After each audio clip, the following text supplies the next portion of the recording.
kami ya Tuhan dalam terang firman-Mu. Di hari-hari yang penuh dengan kegelapan ini Tuhan, bimbinglah kami dalam terang kebenaran-Mu. Urapi dan tolong kami Tuhan supaya kami tidak ciut hati, karena yang menyertai kami itu lebih besar pada segala pengaruh-pengaruh dunia ini ya Bapa. Tambahkan iman percaya kami, kokohkan hati kami kepada Engkau Tuhan. Kepadamulah kami percaya. Engkau terbukti tempat perlindungan kami sampai hari ini Tuhan. Terbukti benar Engkau tempat perlindungan kami. Engkau harapan kami, Engkau sandaran kami Tuhan, tiada yang lain. Dan hari-hari kami diuji bagaimana iman percaya kami kepadamu ya Tuhan. Terima kasih Roh Kudus, Kau ambil alih seluruhnya. Setiap pikiran, perasaan, angan-angan kami, Kau kuasai dengan kekuatan kuasa Roh-Mu yang kudus. Urapi hamba-Mu, urapi jam pemberitaan ini ya Tuhan. Urapi hati-hati kami, urapi telinga kami ya Tuhan. Dalam nama Yesus kami terima sabda-Mu, haleluya. Amin. Silakan duduk. Selamat sore dan selamat bertemu ibu-ibu. Salam kangen, salam sejahtera. Semuanya sehat-sehat ibu-ibu? Puji Tuhan.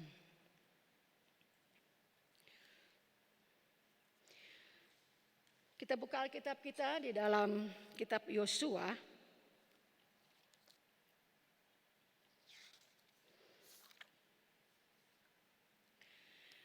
Yosua pasal yang ketiga.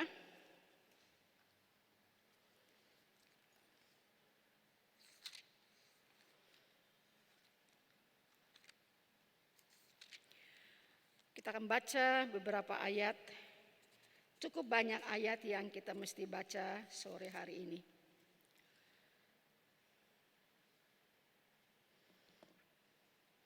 Mari berdiri ibu-ibu. Kita baca mulai ayatnya yang ketiga.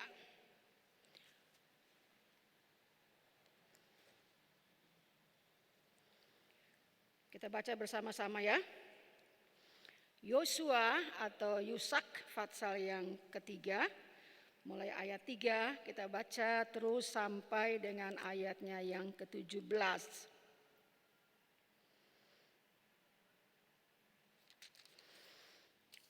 Kita baca bersama-sama.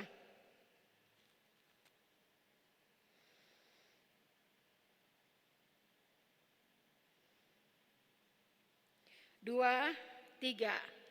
Dan memberi perintah kepada bangsa itu katanya, segera sesudah kamu melihat tabut perjanjian Tuhan Allahmu yang diangkat para imam yang memang suku Lewi, maka kamu harus juga berangkat dari tempatmu dan mengikutinya. Hanya antara kamu dan tabut itu harus ada jarak kira-kira 2000 hasta panjangnya. Janganlah mendekatinya. Maksudnya supaya kamu mengetahui jalan yang harus kamu tempuh. Sebab jalan itu belum pernah kamu lalui dahulu. Berkatalah Yosua kepada bangsa itu, kuduskanlah dirimu, sebab besok Tuhan akan melakukan perbuatan yang ajaib di antara kamu. Dan kepada para imam itu Yosua berkata demikian, angkatlah tabut perjanjian dan menyeberanglah di depan bangsa itu. Maka mereka mengangkat tabut perjanjian dan berjalan di depan bangsa itu. Silakan duduk ibu-ibu sekalian. Saya bacakan terus. Dan Tuhan berfirman kepada Yosua, pada hari inilah aku mulai membesarkan namamu di mata seluruh orang Israel, supaya mereka tahu bahwa seperti dahulu aku menyertai Musa demikianlah aku akan menyertai engkau. Maka kau perintahkanlah kepada para imam pengangkat tabut perjanjian itu demikian. Setelah kamu sampai ke tepi air sungai Yordan, haruslah kamu tetap berdiri di sungai Yordan itu. Lalu berkatalah Yosua kepada orang Israel, datanglah dekat dan dengarkanlah firman Tuhan. Datanglah mendekat dan dengarkanlah firman Tuhan Allahmu. Lagi kata Yosua, dari hal inilah akan kamu ketahui bahwa Allah yang hidup ada di tengah-tengah kamu, dan bahwa sesungguh-sungguh akan dihalaunya orang Kanaan, orang Het, orang Hewi, orang Feris, orang Girgasi, orang Amori, dan orang Yebus itu dari depan kamu. Sesungguhnya tabut perjanjian Tuhan semesta bumi berjalan menyeberang di depan kamu, masuk ke sungai Yordan.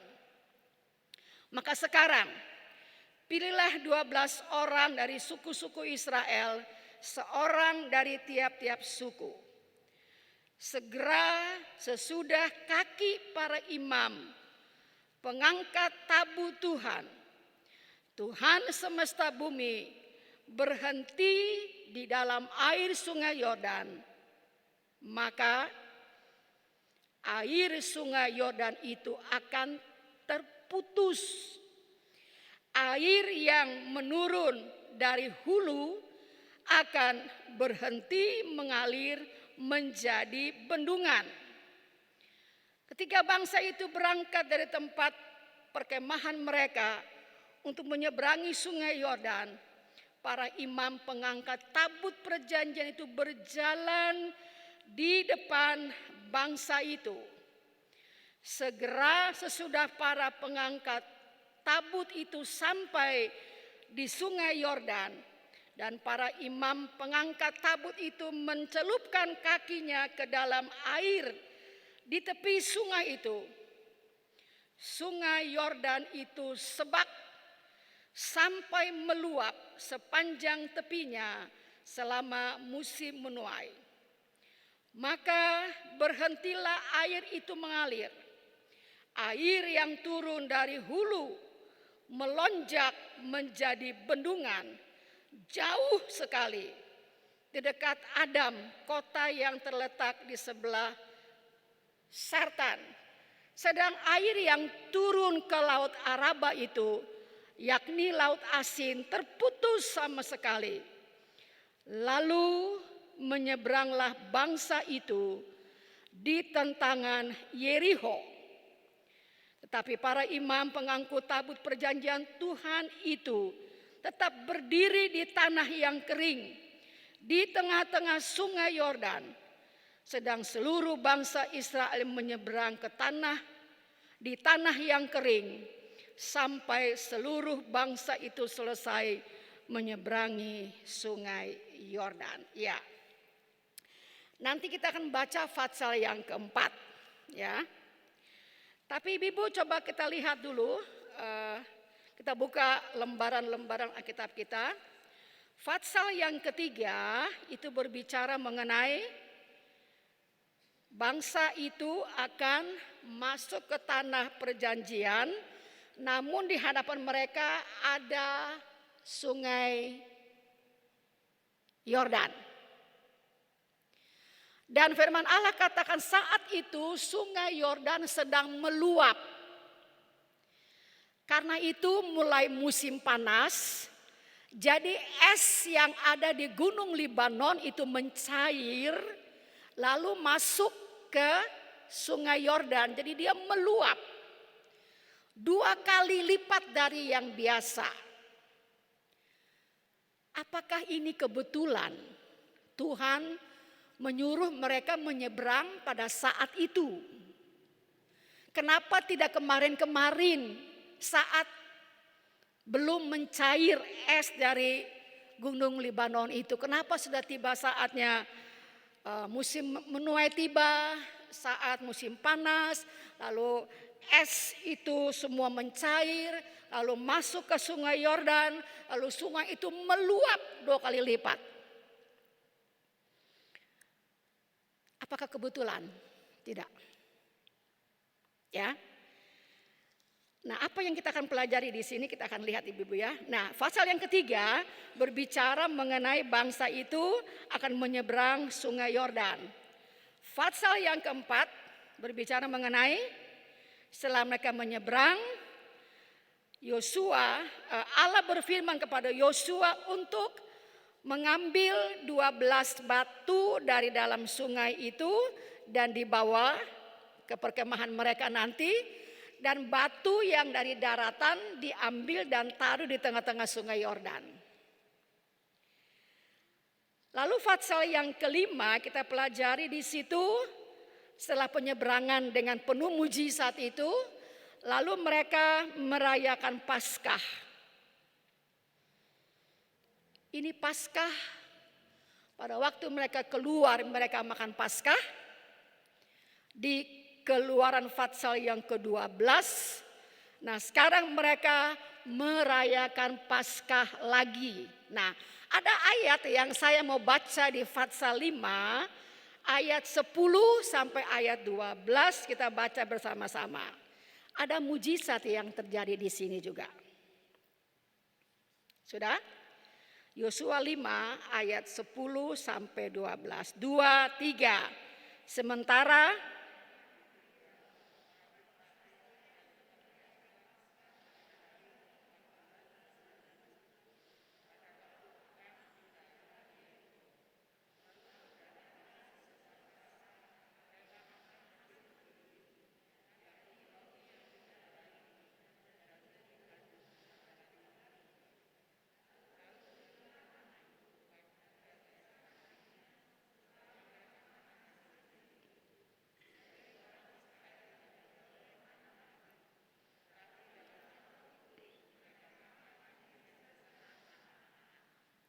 apa yang terjadi Ibu?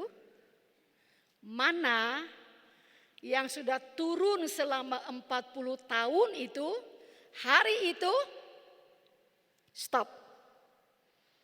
Kenapa stop? Karena sudah ada hasil tanah. Tanah yang mereka masuki itu, mereka bisa makan dari tanah itu. Jadi pemeliharaan Allah berkesinambungan ya. Pada waktu dalam perjalanan tidak bisa menanam, tidak bisa menuai, Allah kirim mana dari sorga. Tapi setelah masuk tanah Kanaan, mana itu berhenti. Ajaib ibu-ibu, ajaib ya, ajaib. Oh kok mana berhenti, bukannya terus aja. Loh sudah ada makanan kok, kamu tinggal makan, tinggal ambil. Ya, ini Tuhan tidak pernah memanjakan umatnya. Mana berhenti. Tetapi ada mana yang disimpan dalam buli-buli. Dalam peti perjanjian itu ada 3 benda. 1, tongkat Harun yang pernah bertunas. 2, loh batu hukum Tuhan itu. Dan buli-buli yang berisi mana. Tapi sekarang kita pun tidak tahu ada di mana itu, ya. Di mana itu peti perjanjian, di mana isi peti itu kita tidak tahu ada di mana, di museum mana kita nggak tahu. Jadi museum yang pertama juga adalah idenya Allah, ya. Jadi Allah bilang, ambil itu mana, supaya nanti kalau anak cucumu kepengen lihat, karena nanti di Yosua pasal yang kelima mana itu akan berhenti turun supaya mereka oh mana tuh kayak gini kayak ketumbar kecil-kecil bijinya. Oke, pasal yang ke-5 kita lalui, lalu pasal yang ke-6 apa yang terjadi ibu?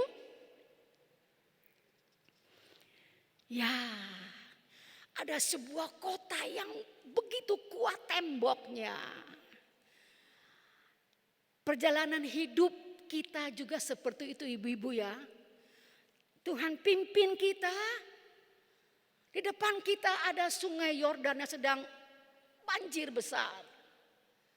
Dengan mujizat Tuhan, umat itu bisa berjalan. Setelah itu mereka makan dari hasil tanah Kanaan, lalu mana itu berhenti. Terus setelah itu Tuhan memerintahkan mereka untuk makan Paskah dan mereka disunat di situ. Setelah itu tidak berhenti di situ. Tuhan suruh mereka berjalan terus. Dan Fatsal yang ke-6 kita jumpai ada sebuah kota yang mereka harus lalui, yaitu kota Yerikho. Dan ibu tahu bagaimana kisah Tuhan menaklukkan kota Yerikho? Hanya dengan ketaatan umat itu. Satu hari mereka keliling 1 kali. Terus pada harinya mereka mengelilingi lebih dari, lalu tembok itu mereka bersorak, maka tembok itu menjadi roboh. Itulah perjalanan orang percaya. Tiba-tiba kita mengalami mujizat yang besar, kita katakan haleluya, puji Tuhan. Tetapi setelah kita berjalan terus, di depan kita ada tembok Yerikho yang besar. Tapi Allah juga buat mujizat di situ. Nah, sore hari ini kita pelajari dari Yosua pasal yang ketiga ini, ada hal-hal yang kita mesti pelajari. Pasal 3 ayat 1 sampai ayat yang keempat itu persiapan penyeberangan. Ya, mereka mesti menyeberang dan tidak ada perahu, tidak ada getek, tidak ada helikopter, tidak ada kapal feri. Mereka harus menyeberang seada-adanya. Dan dikatakan bahwa jumlah mereka yang keluar dari Mesir pada waktu itu kurang lebih 600.000 orang. Yang berumur 20 tahun ke atas jumlahnya 600.000 orang. Tetapi pada waktu itu ada perhitungan bahwa kurang lebih yang menyeberang sungai Yordan ini ada 2 sampai 3 juta orang. Mereka mesti menyeberang karena Tuhan yang suruh. Karena di seberang sungai Yordan ada tanah Kanaan. Jadi Fatsal 1 ayat 1 sampai ayat 4 persiapan untuk penyeberangan. Mereka bangun pagi-pagi, mereka menguduskan diri, lalu mereka akan menyeberang. Lalu Yosua memerintahkan supaya umat Tuhan itu berjalan mengikuti tabut perjanjian. Hanya antara tabut perjanjian dan mereka itu ada 2000 hasta panjangnya. Di sini kita lihat tidak lagi ada tiang api dan tiang awan. Ya ibu-ibu ya, yang biasanya tiang api tiang awan kan, tapi sekarang tidak ada. Yang menjadi penuntun mereka adalah tabut perjanjian. Mungkin ada gambarnya Ibu Cicin. Imam-imam itu memikul tabut perjanjian dan jarak antara tabut perjanjian dengan barisan yang pertama itu berapa? Berapa ibu-ibu? 2.000 hasta panjangnya. 2.000 hasta panjangnya itu kurang lebih 900 meter. Jadi kurang lebih 1 kilo. Umpama di sini peti perjanjian berarti kita harus mundur di belakang 1 kilo. Nah, jarak inilah yang kemudian dipakai oleh orang Yahudi. Mereka pada hari Sabat mereka tidak boleh berjalan lebih dari 900 meter. Yang disebut dengan seperjalanan Sabat jauhnya. Sudah lama saya mencari apa artinya seperjalanan Sabat jauhnya. Jadi orang Israel pada hari Sabat tidak boleh mengadakan perjalanan. Seandainya kita ibu-ibu Esther adalah orang Yahudi, pada hari Sabat kita enggak boleh ke Bandung ibu-ibu. Oh kita mau jalan-jalan, enggak boleh lebih dari 900 meter.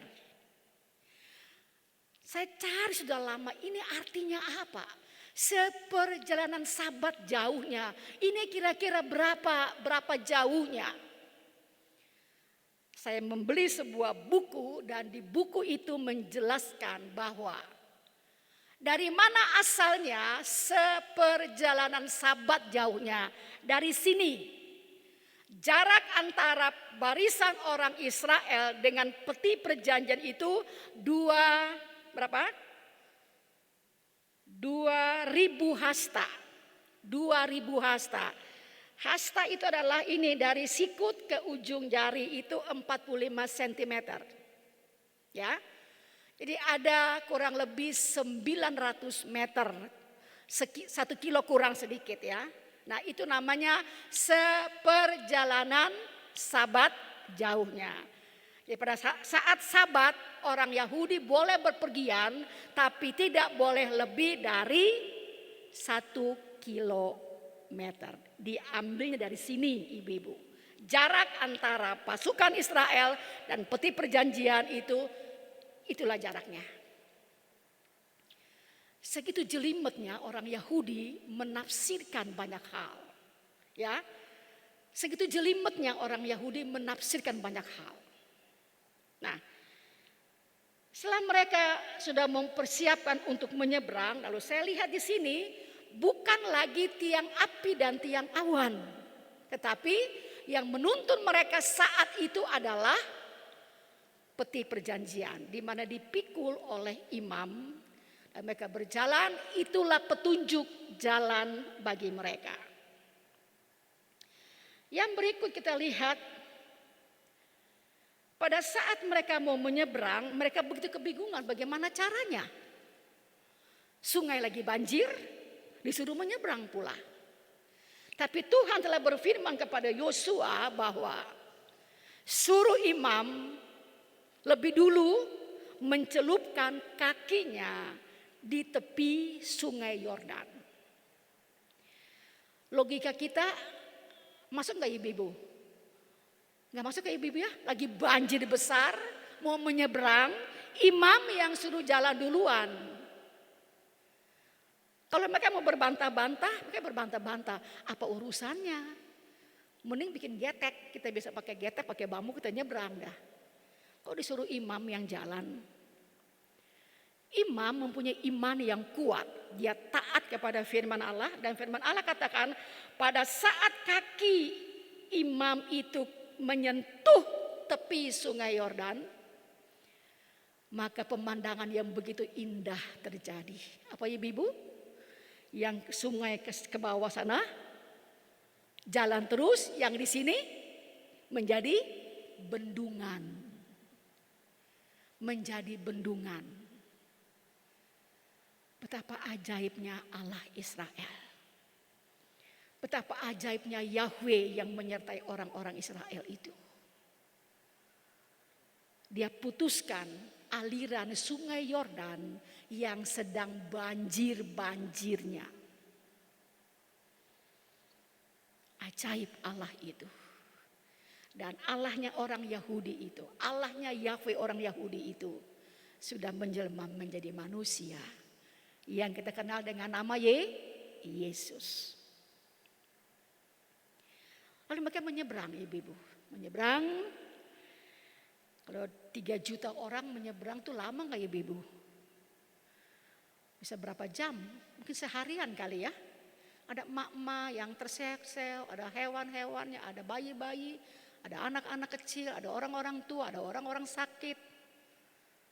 Menyeberang membutuhkan berjam-jam. Dan sungai itu tetap menjadi bendungan ya. Saya katakan aduh indah sekali ya. Setinggi apa tuh sungai yang terputus itu ya? Yang ini udah lari jauh ke sana gitu ya, tapi ini terbendung di sini. Coba gambarnya Bu Cicin. Mungkin gambar ini tak sespektakuler peristiwa aslinya ibu-ibu ya. Kalau lihat begini kan ya begini doang. Tapi kalau kita lihat yang aslinya bagaimana peristiwa itu terjadi. Wow, ini bulu kuduk bisa merinding ya ibu-ibu ya. Kita jalan dengan dinding air di sebelah sini. Air tidak bisa melewati itu karena ada kuasa Tuhan menahannya. Dan di bagian terakhir dikatakan, sebagaimana aku menyertai Musa, aku juga menyertai Yosua. Ibu-ibu ingat pada waktu Israel akan keluar dari Mesir, apa yang terjadi? Apa yang Tuhan belah? Laut yang Tuhan belah. Sekarang Tuhan belah Sungai Yordan yang sedang meluap. Begitu hebatnya kuasa Tuhan. Begitu ajaibnya Tuhan menyatakan kemuliaannya. Lalu berikutnya, nanti pasal yang keempat kita baca. Lalu sesudah semua menyeberang, Tuhan berfirman, ambil 12 batu dari tengah-tengah sungai itu, bawa keluar, lalu batu yang dari luar bawa ke dalam. Untuk apa? Ya, kita baca pasal yang keempat. Yosua 4 ayat 4. Lalu Yosua memanggil ke-12 orang yang ditetapkannya dari orang Israel itu, seorang dari tiap-tiap suku, dan Yosua berkata kepada mereka, menyeberanglah di depan tabut Tuhan Allahmu ke tengah-tengah sungai Yordan dan angkatlah masing-masing sebuah batu ke atas bahumu menurut bilangan suku orang Israel. 6. Supaya itu menjadi tanda di tengah-tengah kamu. Jika anak-anakmu bertanya di kemudian hari, apakah artinya batu-batu ini bagi kamu? Maka haruslah kamu berkata kepada mereka bahwa air sungai Yordan terputus di depan tabut perjanjian Tuhan. Ketika tabut itu menyeberangi sungai Yordan, air sungai Yordan itu terputus. Sebab itu batu-batu ini akan menjadi tanda peringatan bagi orang Israel untuk selama-lamanya. Sebagai apa ya Ibu? Sebagai tanda peringatan. Karena dulu belum seperti sekarang, canggih, mungkin dibikin tugu, monumen, dibikin menara mungkin. Tapi karena dulu begitu sederhana, yang ada batu. Dan batu itu sesuai dengan jumlah suku Israel. Dan bila nanti kemudian hari anak-anakmu bertanya, orang Israel selalu diajar untuk bertanya. Anak-anak Yahudi sejak kecil diajar untuk bertanya. Pertama, mereka diajar untuk bertanya pada waktu Paskah. Waktu makan Paskah, anak bungsu laki-laki dari anak-anak Israel bertanya kepada papanya, "Papa, apa arti semua makanan yang ada di meja ini? Apa artinya roti yang tidak beragi? Apa artinya sayur yang pahit? Apa artinya domba yang dipanggang ini?" Ayahnya mesti menjelaskan apa artinya. Saya baca sebuah buku bagaimana ibu-ibu Yahudi mengajar anak-anaknya. Kalau kita, anak-anak kita TK, pergi sekolah, pulang, kita akan tanya, tadi kamu makan apa di sekolah? Tadi siapa teman kamu yang baru gitu ya. Kalau ibu-ibu Yahudi, anaknya pulang sekolah, dia tanya, "Nak, tadi kamu bertanya apa kepada gurumu?" Jadi anak-anak Yahudi dilatih untuk bertanya. Bukan seperti kita ya. Ada yang bertanya enggak? Ya supaya cepat pulang ya jangan ada yang bertanya gitu ya. Tapi orang Yahudi wajib kudu bertanya. Setiap hari anak itu pulang sekolah, ibu akan bertanya, hari ini apa yang kau tanyakan kepada gurumu? Saya mengulangi, saya sudah pernah katakan di sini juga, ada seorang anak hamba Tuhan dari Banten yang berkuliah di Israel. Waktu saya pergi ke Israel, dia menjadi satu tour guide di kuburan Yesus. Dan dia bersama-sama dengan kami dalam bus, dia cerita, dia bilang, aduh tante, anak-anak mahasiswa Israel itu pintar-pintar banget. Dan semua yang mengajar adalah profesor. Semua yang mengajar di perguruan tinggi itu profesor Yahudi. Sampai suami saya itu stres waktu dia mulai datang dan belajar di university di Israel. Dia cerita begini, sampai ngigo katanya, sampai suami itu stres sampai dia ngigo. Dia bilang begini, suasana kelas pas pintu terbuka dan profesor itu atau dosen itu akan mengajar, anak-anak Yahudi itu sudah mengangkat tangan dan menyiapkan bertubi-tubi pertanyaan. Coba bayangkan ibu-ibu, bagaimana enggak pintarnya mereka itu. Kalau kita kan dosen ke dosen ngajar ya, anak-anak kemana gitu ya. Tapi anak Yahudi tidak seperti itu. Sebab dari kecil mereka diajar untuk bertanya.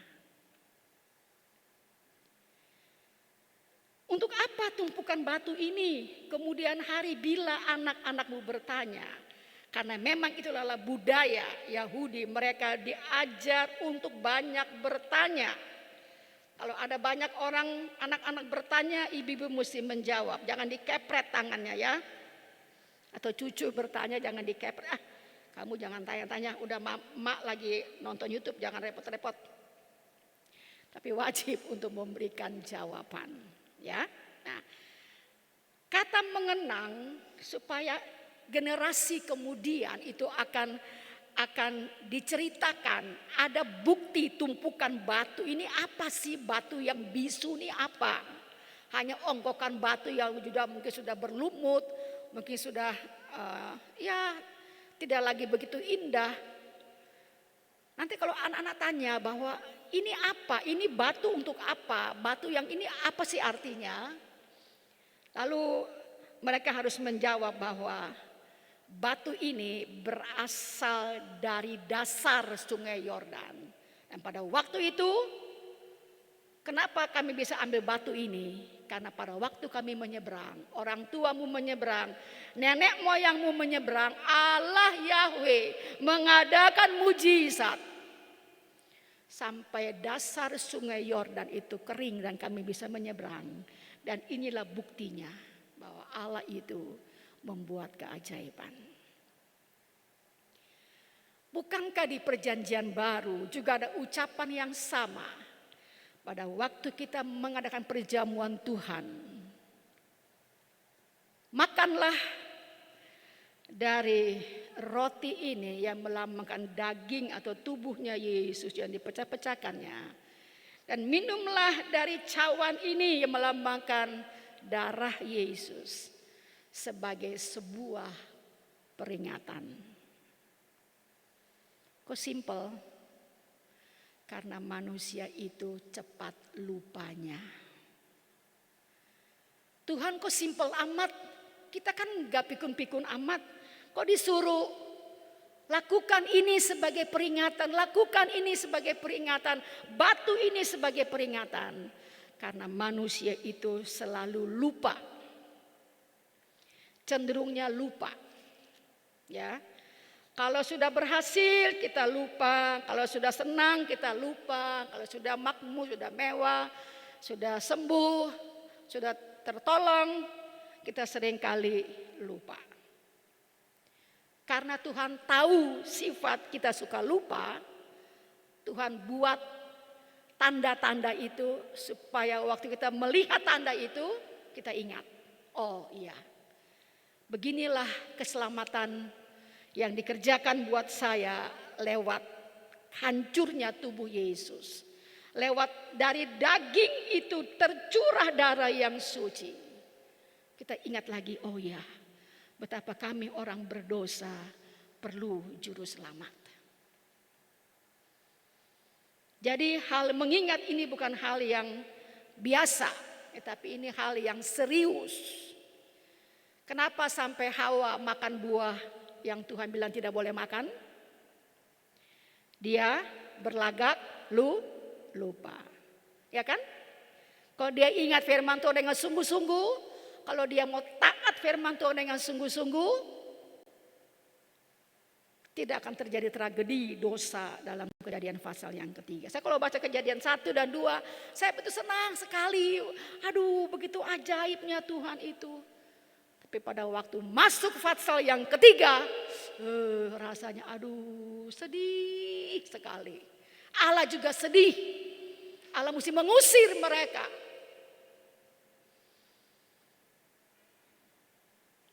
Jadi mengingat, diingatkan itu penting. Mengapa kita datang ke gereja setiap minggu? Supaya diingatkan kembali. Karena manusia sifatnya suka banyak lupanya atau sengaja lupa. Jadi kalau saya baca, buat ini, ambil batu itu. Supaya kalau nanti anak-anakmu bertanya, apa artinya batu ini? Katakan kepada mereka, Allahmu pernah membuat mujizat. Sungai ini pernah dikeringkan. Sehingga menguatkan anak-anak itu bahwa benar Allah Yahweh itu ada di tengah-tengah mereka. Nah, apa kesimpulan daripada cerita yang kita bisa lihat pada sore ini, ibu-ibu? Pada waktu kita berhadapan dengan banyak hal yang menakutkan seperti hari-hari ini ya. Saya dari kemarin tuh terhenti-hentinya mengikuti perkembangan Ukraina dan Rusia. Lalu sampai saya catat nama itu presidennya, saya lihat kembali bagaimana tahun 90, karena ada ancaman bahwa senjata nuklir itu akan dipakai.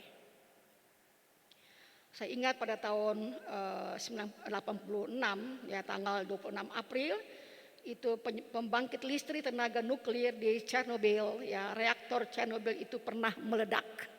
Dan itu akibatnya luar biasa. Ada banyak kecacatan yang terjadi. Ada ibu-ibu hamil yang menghirup itu.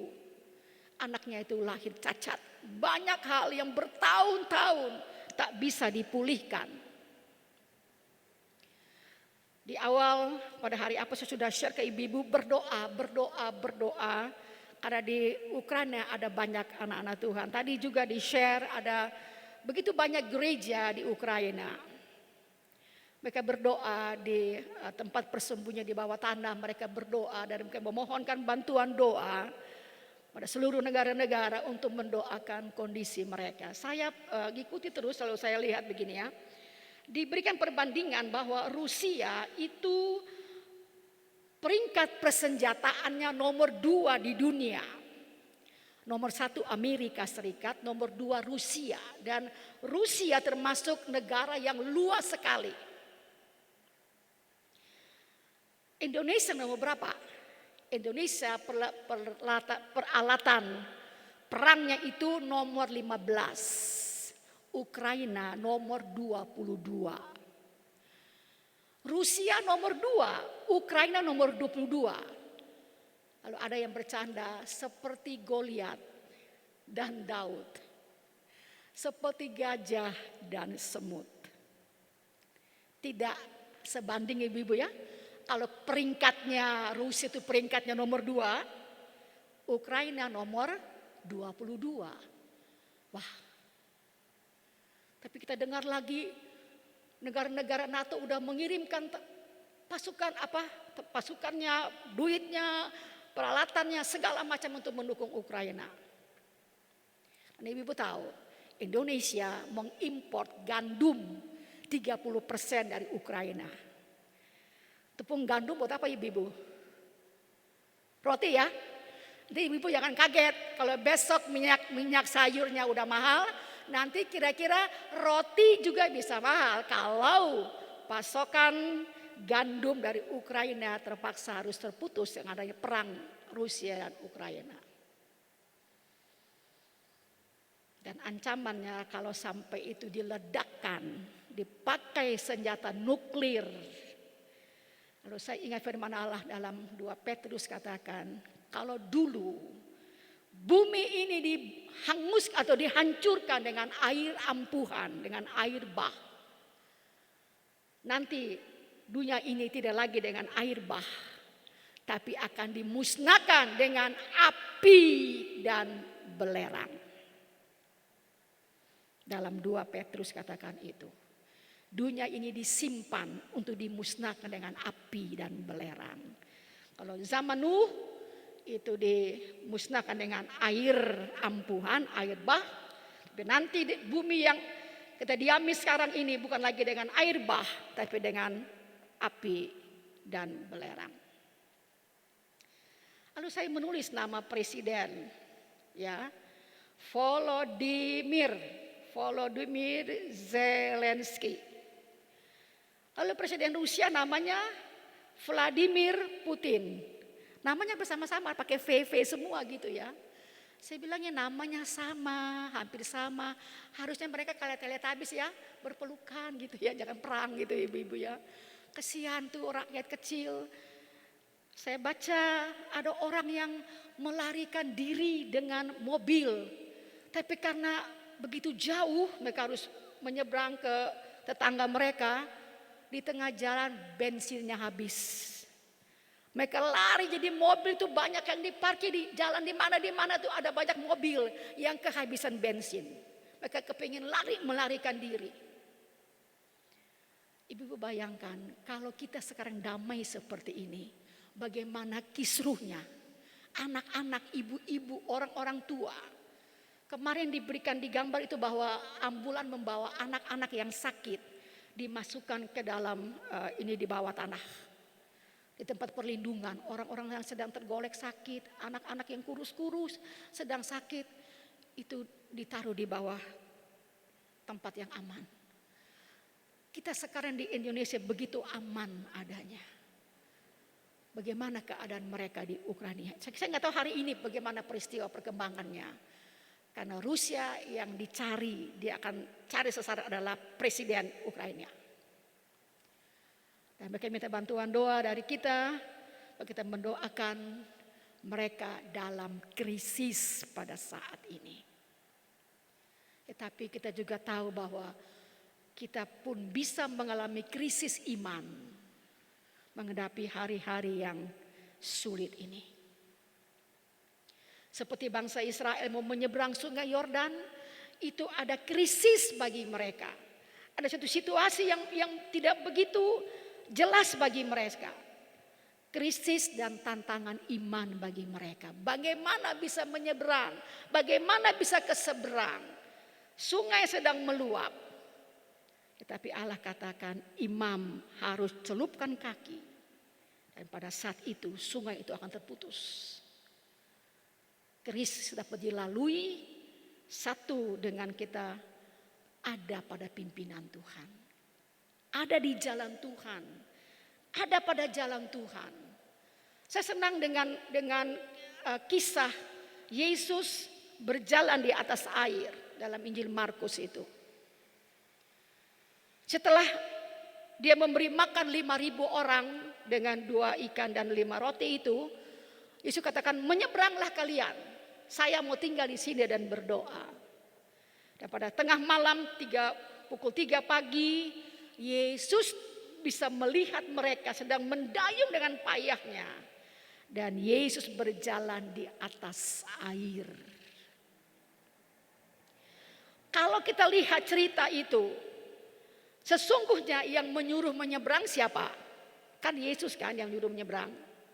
Menyeberanglah kamu.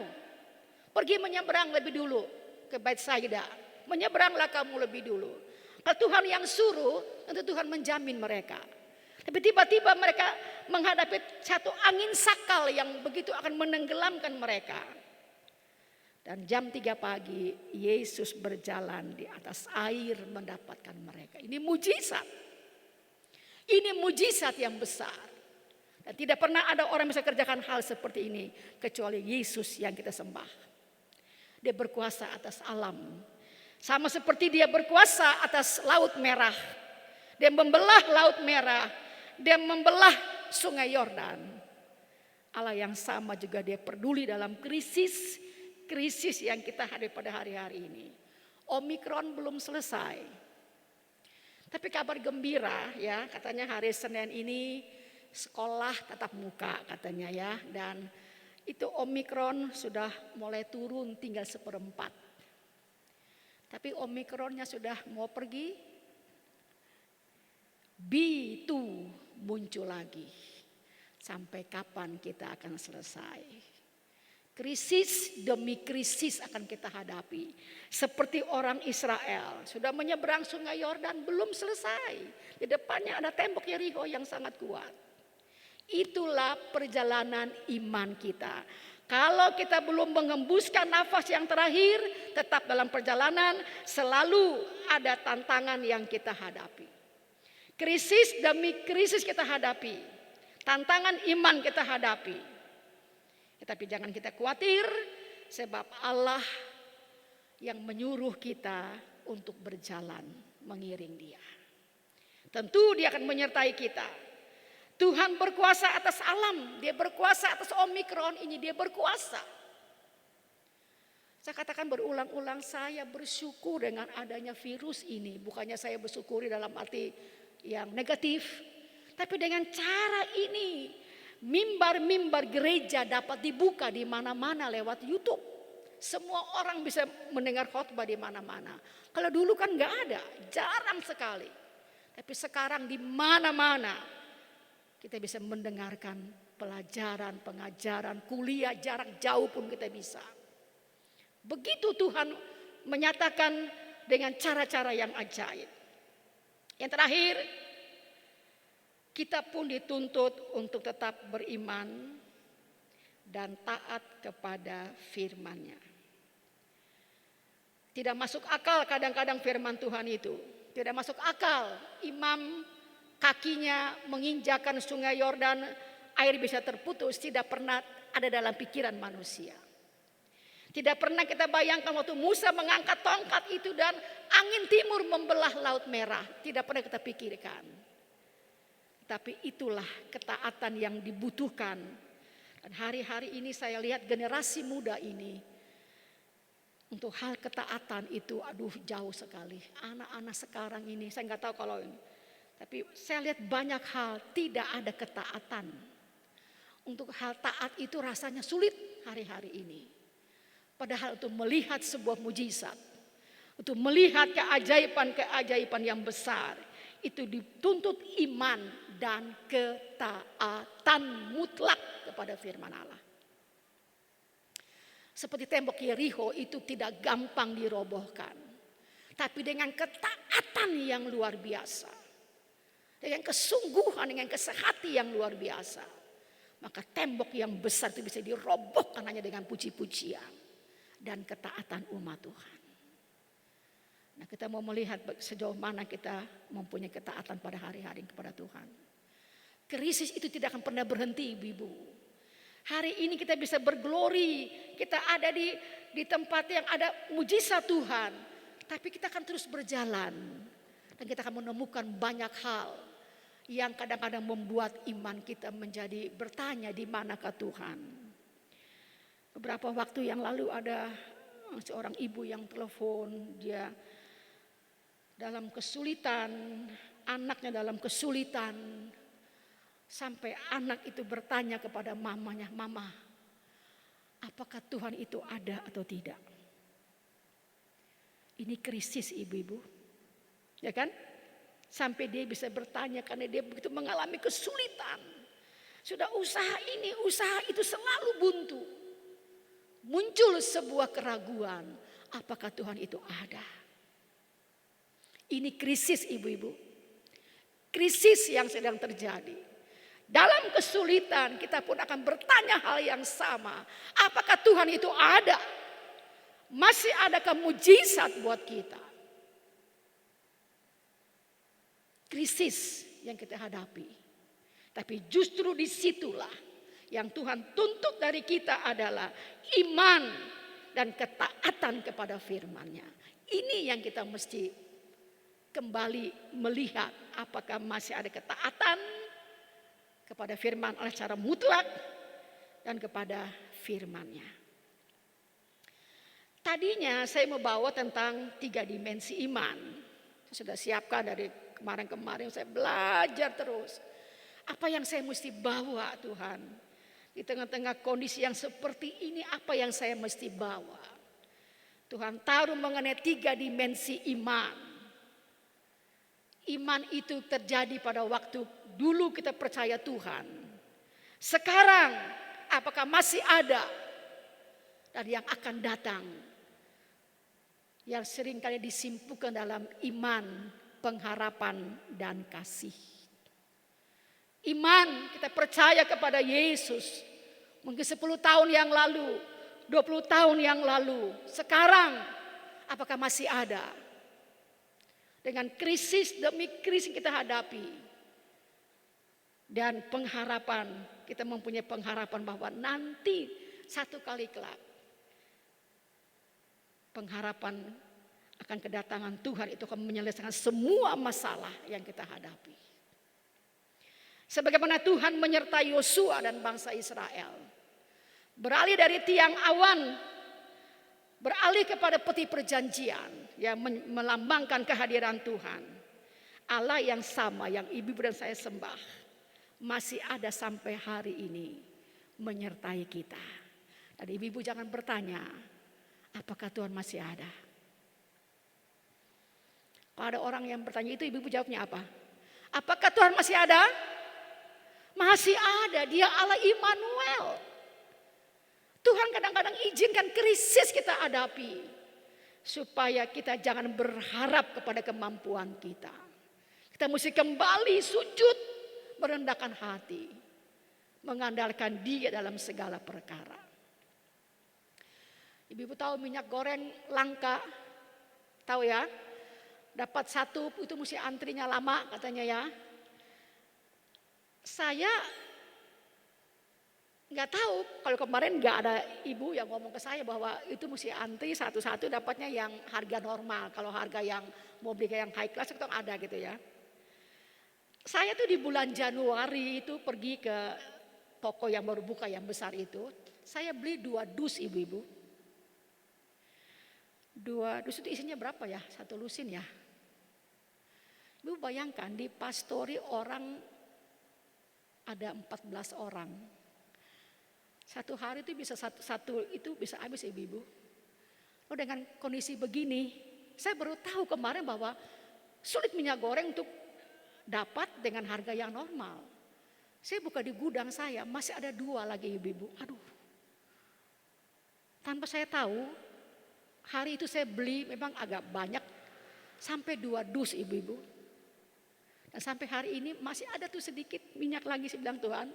Seperti janda di Sarfat mungkin ya. Yang tinggal sedikit tapi Tuhan pelihara. Jangan sampai kehabisan dengan jumlah anak yang begitu banyak di pastori.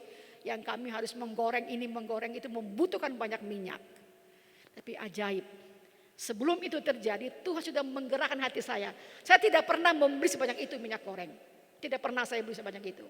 Tapi kali itu, saya beli sampai 2 dus ibu-ibu. Memang agak mahal, tapi saya, wah, Tuhan tahu apa keperluan kami di pastori. Dan sampai hari ini Tuhan pelihara kami. Krisis demi krisis, tetapi Tuhan itu tetap ada. Amin ibu-ibu. Kita boleh mengalami krisis, tetapi Tuhan itu tetap ada. Kuasanya sama, kasihnya sama, berkatnya sama. Kalau kita menghadapi krisis, jangan kita bertanya, Tuhan di manakah Engkau? Kita berdosa kepada Tuhan. Tapi itulah reaksi manusia. Itulah keterbatasan manusia yang kadang-kadang ragu, kadang-kadang merasa kok Tuhan tidak ada kuasanya untuk menolong dia. Itu reaksi manusia. Manusia itu ya manusiawi. Tapi sebagai orang yang percaya, ibu-ibu dan saya, jangan sampai kita bertanya, Tuhan Engkau ada atau tidak? Tuhan tetap ada. Tundukkan kepala kita berdoa. Bapa, di tengah-tengah krisis yang kami hadapi pada hari-hari ini, kadang-kadang kami bertanya, di manakah Engkau? Dalam kondisi sulit, dalam kondisi iman kami dipertaruhkan, kami seringkali bertanya, di manakah Tuhan? Sesungguhnya Engkau ada Tuhan. Engkau ada menyertai kami. Engkau mencukupkan apa yang kami perlukan.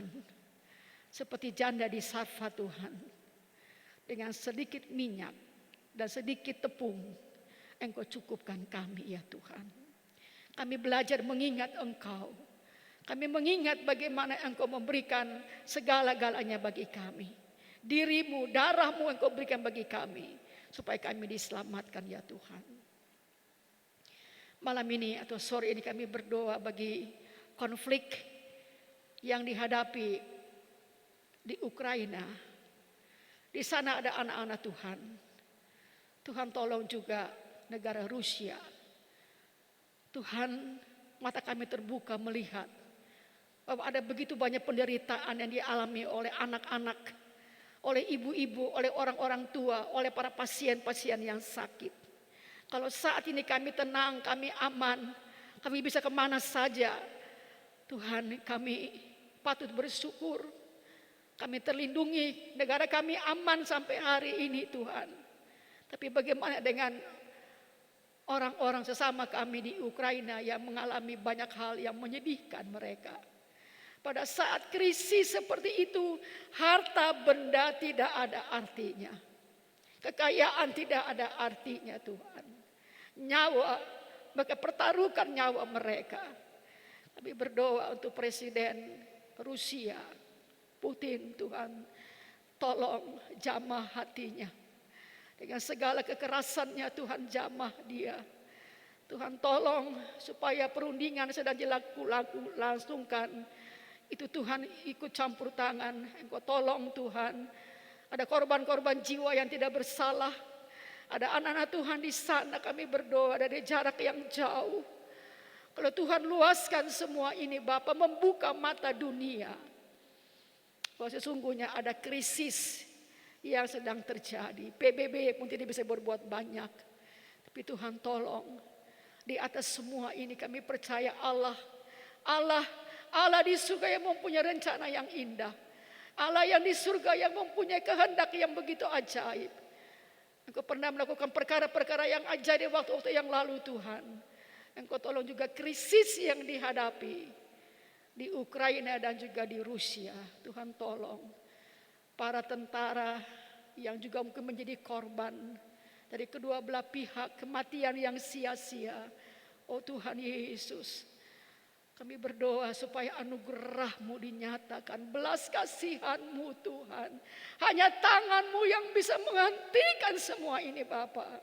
Manusia tidak bisa berbuat banyak. Lembutkan hati Putin ya Tuhan.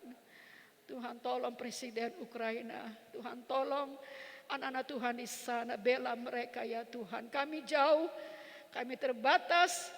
Kami tidak bisa berbuat apa-apa. Kami berdoa kepada Allah kami yang hidup, yang pernah membelah Laut Merah, yang pernah membelah Sungai Yordan.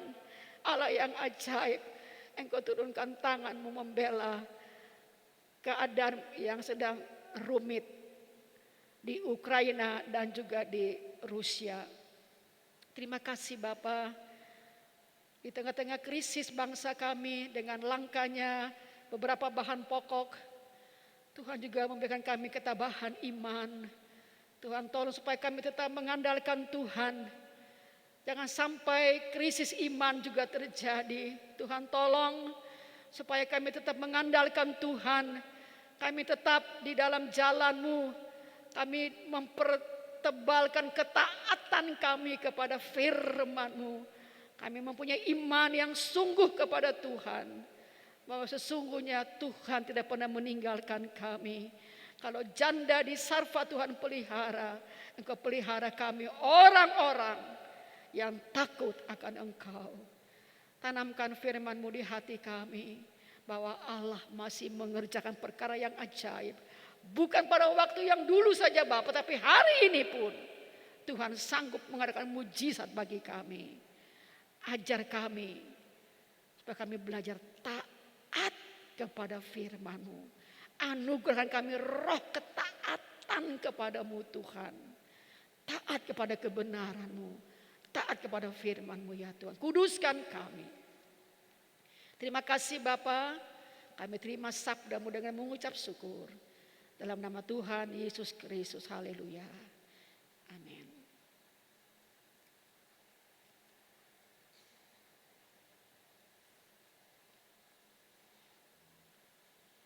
Kita mau angkat sebuah pujian.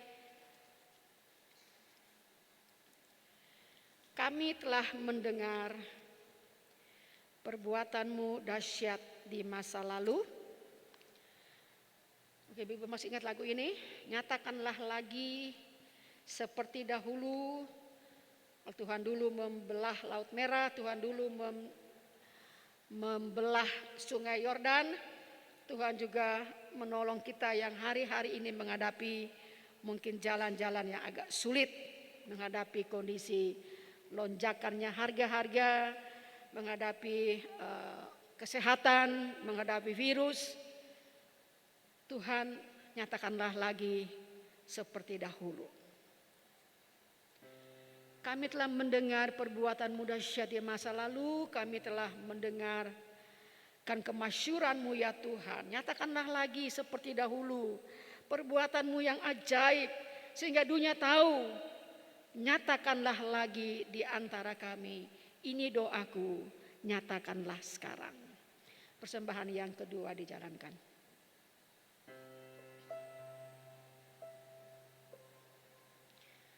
Mendi A.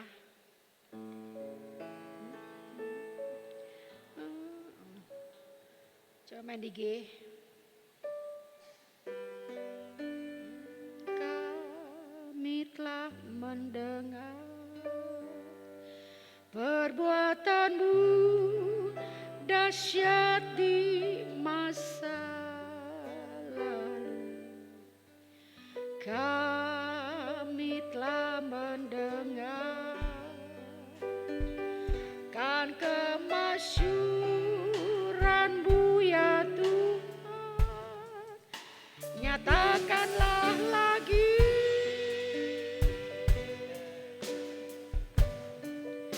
seperti dahulu.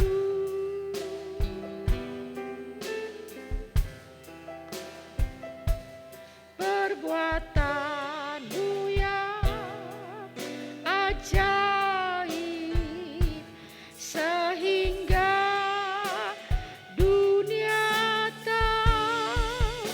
Nyatakanlah lagi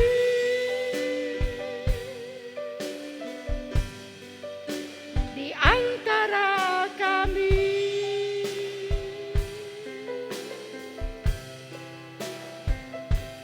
Ini doaku, nyatakanlah sekarang. Kami telah mendengar, kami telah mendengar perbuatan-Mu dahsyat di masa lalu. Kami telah mendengar kan kemasyuran-Mu ya Tuhan. Nyatakanlah lagi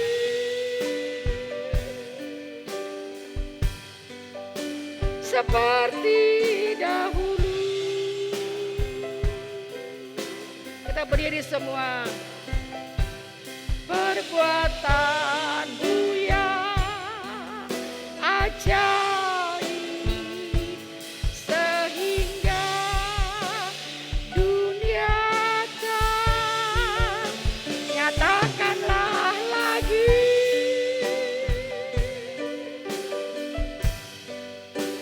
di antara kami.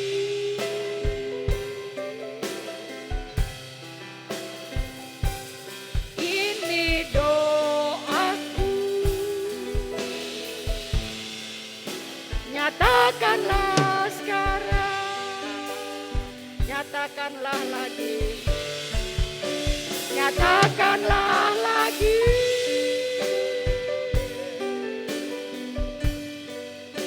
Seperti dahulu.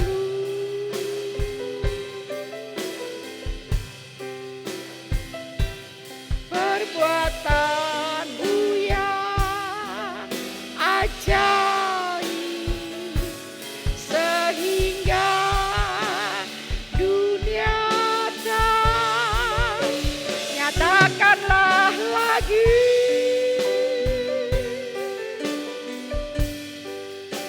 di antara kami.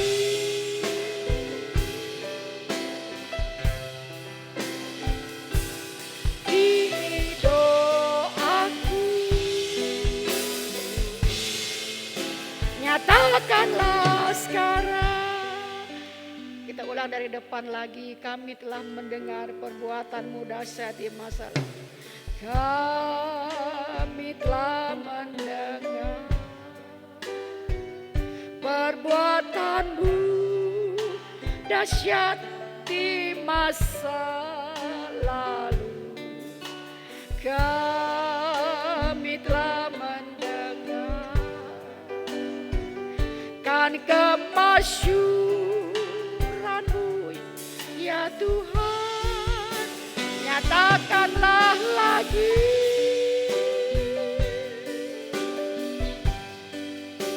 seperti dahulu.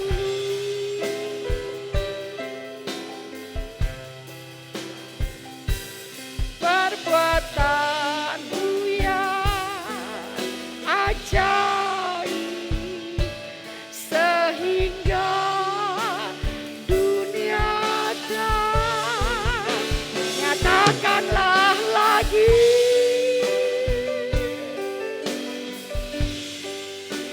di antara kami.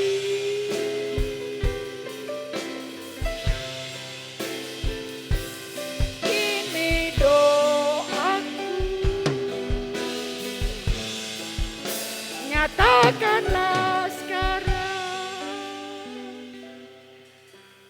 Di antara ibu-ibu ada yang mengalami krisis. Ibrani 13 katakan Yesus Kristus tetap sama. Baik kemarin, baik hari ini, dan sampai selama-lamanya. Kalau dulu dia membelah Laut Merah untuk orang Israel, di bawah pimpinan Musa. Dia membelah Sungai Yordan di bawah pimpinan Yosua. Allah yang sama juga melakukan hal-hal yang ajaib buat kita.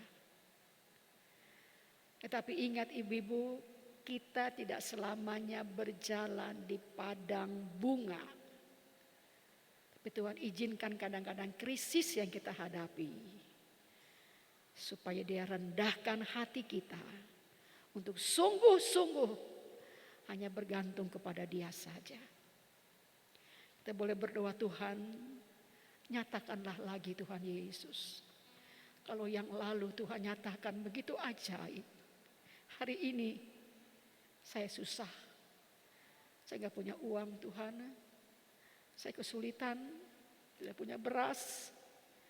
Saya sulit membayar kontrakan mungkin, saya sulit membayar uang sekolah, sulit membayar anak-anak untuk kuliah. Saya mengalami krisis Tuhan, tapi saya percaya Tuhan tolong saya. Saya percaya masih ada keajaiban Nyatakan lagi Tuhan seperti dahulu. Karena Engkau tidak pernah berubah. Engkau sama bagi kami ya Tuhan. Seringkali kami yang lupa kepadamu. Terus satu kami makmur atau kami kaya, kami lupa kepadamu Tuhan. Tapi saat ini kami mau datang merendahkan hati. Ini kami Tuhan. Kami percaya Engkau sanggup menolong kami. Terima kasih Tuhan, kami boleh beribadah sore ini. Di tengah-tengah masih ancaman Omikron, tapi kami percaya Tuhan lebih besar dari segala-galanya. Kami berhimpun bersama, kami mengucap syukur kepadamu Tuhan. Kami dikuatkan lagi oleh firman-Mu. Engkau yang waktu dulu, Engkau sama hari ini, dan Engkau yang akan datang tetap sama bagi kami ya Tuhan. Teguhkan iman kami. Angkat semua keraguan di hati kami. Ampuni dosa kami seringkali meragukan Engkau. Tuhan ampuni kami. Tolong kami Tuhan. Sepenuhnya menaruhkan hidup kami ke dalam tangan-Mu. Sebagai ibu rumah tangga kami boleh bijak mengatur keuangan kami. Apa yang kami pegang sedikit atau banyak, Tuhan cukupkan itu bagi seisi rumah tangga kami. Berkati suami kami yang bekerja, bukakan jalan ya Tuhan. Yang banyak tidak berkelebihan, yang sedikit pun tidak kekurangan. Kami cukup supaya nama-Mu dipermuliakan Tuhan. Angkat segala persungutan dari bibir mulut kami. Tapi ajak kami mengucap syukur dalam segala hal. Berkati semua yang telah ambil bagian sore hari ini Bapa. Apa yang kami kerjakan kami tahu. Upah kami dalam kekekalan. Kami akan pulang. Engkau menyertai kami. Lindungi kami dengan kuasa darah-Mu. Hal-hal yang jahat Tuhan patahkan. Kuasa kemuliaan-Mu dinyatakan bagi kami Tuhan. Kami terpelihara seperti biji mata-Mu sendiri. Beri kami hikmat sebagai ibu rumah tangga. Mengatur keluarga kami dengan pertolongan-Mu ya Tuhan. Sejahtera-Mu atas kami. Hamba mintakan sejahtera-Mu atas kami umat-umat-Mu. Dan taruhkan nyanyian-nyanyian baru yang memuliakan nama-Mu. Dengan tali kasih-Mu ikat kami. Dengan cinta mengkorkatkan kami. Kita pulang. Wajah Allah yang mulia itu menyinari Engkau. Dan damai sejahtera Allah yang melampaui segala akal itu mengawali hati dan jiwamu. Dalam Yesus Kristus Tuhan. Mulai malam ini, besok, dan sampai Maranatha. Dia datang kembali. Haleluya, haleluya. Amin. Silakan duduk, kita mau dengan pengumuman. Dan persiapan untuk ulang tahun tetap dilakukan. Dan ulang tahun diadakan pada tanggal 22 Maret.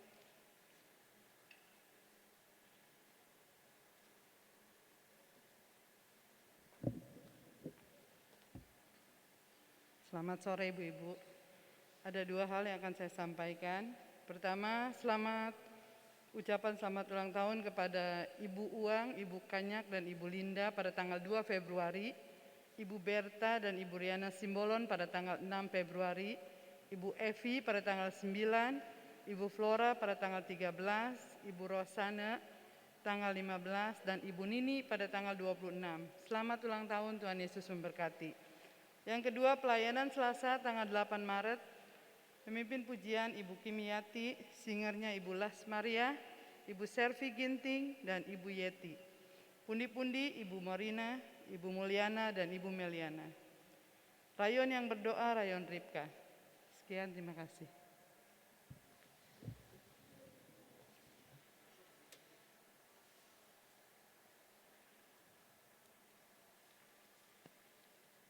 Nanti Ibu Meli tolong persiapkan untuk ulang tahun. Kapan mau rapat lagi untuk mematangkan persiapan ibadah ucapan syukur ulang tahun kita yang ke-53. Serta makasih. Serta rayon-rayon yang akan bercerita tentang Esther. Dan Ibu Cacang dari seksi pendidikan sudah men-share audio tentang cerita Esther. Jadi ibu-ibu tertolong untuk dapat bahan dari apa yang Ibu Cacang sudah share itu untuk ibu-ibu dapat tampilkan pada ulang tahun nanti. Kalau ada yang perlu ibu-ibu tanya, ibu-ibu boleh tanya ke Ibu Cacang, kepada Ibu Yeni Mapali sebagai sesi pendidikan. Dan apa-apa yang perlu supaya ibu-ibu disiapkan dengan sebaik mungkin. Kita berdoa supaya tanggal 22 itu memang kondisinya sudah semakin kondusif, ya. Dan saya pikir nanti hari itu ibu-ibu mau foto-foto lagi, aduh bagaimana caranya ya kalau memang penyebaran Omikron itu begitu cepat. Kita mau memutuskan rantai itu sehingga bagaimana, apa tetap mau adakan sesi foto atau apa, itu tolong dipikirkan supaya jangan sampai nanti kita teledor ya menjadi sesuatu yang tidak baik di antara kita ya. Jadi mungkin tolong dipikirkan mengenai foto bersama itu. Selamat malam, selamat pulang. Atau ada wajah baru malam ini? Yang baru pertama kali datang ada? Oh belum ada. Selamat malam, selamat pulang, terima kasih ibu-ibu sekalian.